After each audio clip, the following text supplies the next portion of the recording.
Hello, and welcome to EKU Then and Now. I'm Doug Whitlock, President of Eastern Kentucky University. Our series focuses on prominent EKU faculty, staff, and alumni who've had a meaningful involvement at Eastern during its history of more than 100 years. We will ask them to comment on some of the vivid memories they have of EKU while as a student or as a faculty member. Our guest this month is Ron Griffin, a distinguished alumni leader of Eastern Kentucky University.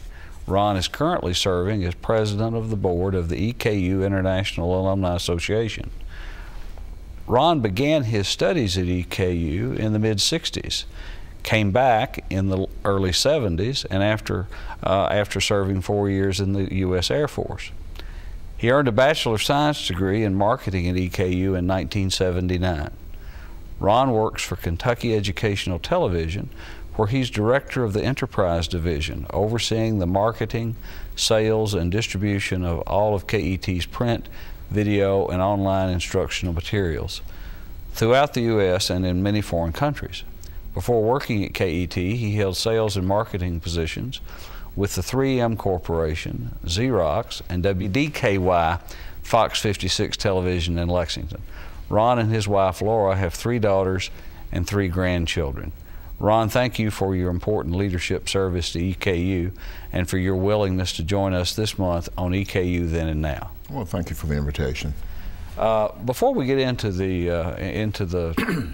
your obvious and deep connections with EKU, I want to take this to start out here with a little opportunity for advertisement, if you will, for your current employer. You know, we Kentuckians sometimes sell ourselves short, and sell what we have in our state short.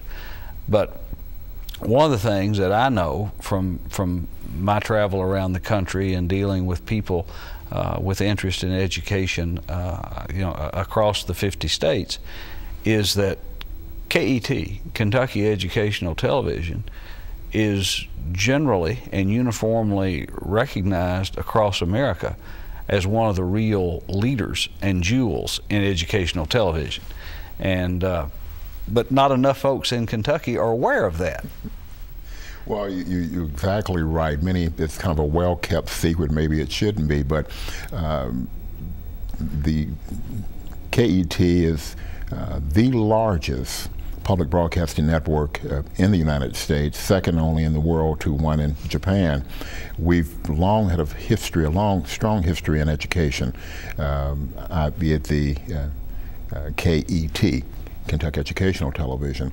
We're K through 12, our connection with college courses, but especially in the area of adult education. KET has been a leader in this country with people acquiring the GED. We've been responsible for about 1.5 million folk being able to acquire their GED. We're one of the few networks that actually has a marketing division responsible for distributing our services, and many of the other stations will network with us and acquire our resources, video resources as well, books, online presence. Where'd you grow up, Ron, and when did you first come here as a student? Well, I'm from Lexington, Kentucky. I started school at the old Douglas School there in Lexington, and did 1 year after Douglas was closed as a high school, and went to Leestown. At that, you call it middle school now, then it was Leestown. And then 9th grade, and then from the 10th grade went to Bryan Station and graduated from Bryan Station High School. There were, at that time, and I graduated in 1969, with the number of students we were looking, where did we want to go to college? And many of us didn't want to be too far away from home, and many didn't want to stay in Lexington.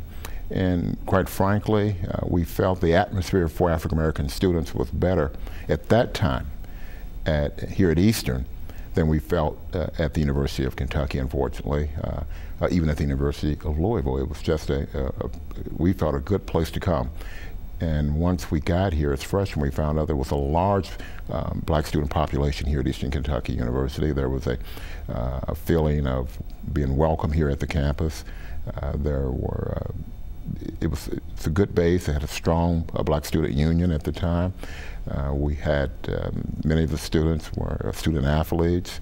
I never will forget one of the professors that I met, Dr. Wade, or Professor Wade, down in the Industrial Arts Department, and that made you feel comfortable that there were people who looked like you working at the institution. Students had an opportunity to participate in the other avenues of the university, and it didn't seem to be the, for lack of a better word, things were available to us here at Eastern that we just didn't see at that time at other institutions in the state.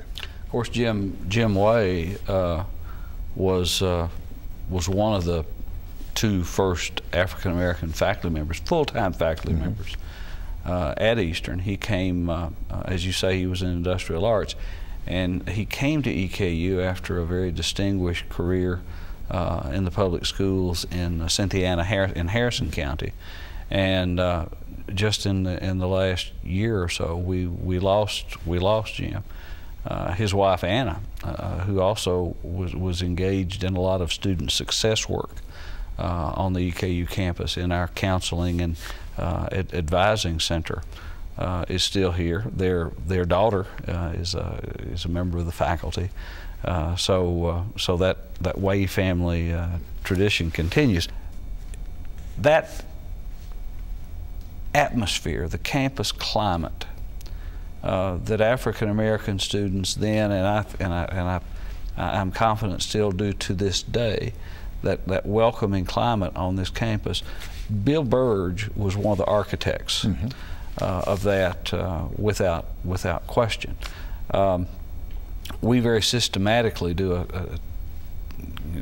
a survey, campus climate diversity survey each year, that shows that same sort of openness, our students still sense it. Our students, faculty, and staff, the great thing about this particular survey, it shows that they're all looking at the same institution. Well, now something happened though, because you didn't go right straight through. You went off to serve Uncle Sam in the Air Force for a bit. Well, like many students, I was probably not mature enough to appreciate what Eastern had to offer, and had a great start here at Eastern in '69, and then kind of got wayward and probably thought, well, this is kind of easy. I can take, and didn't pay attention to my studies like I should, and I had to take a semester off. But back then, as you well know, the Vietnam War was going on, and if you weren't enrolled in school, you were going to be drafted. And I had a very low lottery pick, 68, and I wasn't home 2 weeks before they realized, oh, you're not enrolled for the spring semester, so we're going to acquire your services for the military. And so I chose, instead of going to the Army, to enlist and volunteer for the Air Force and spend 4 years there. But never forgot the experience here at Eastern, and toward the end of my military service, in my 4th year, I applied back to Eastern and was accepted, and actually I was let out of the military 6 months early to come back to start school in the summer.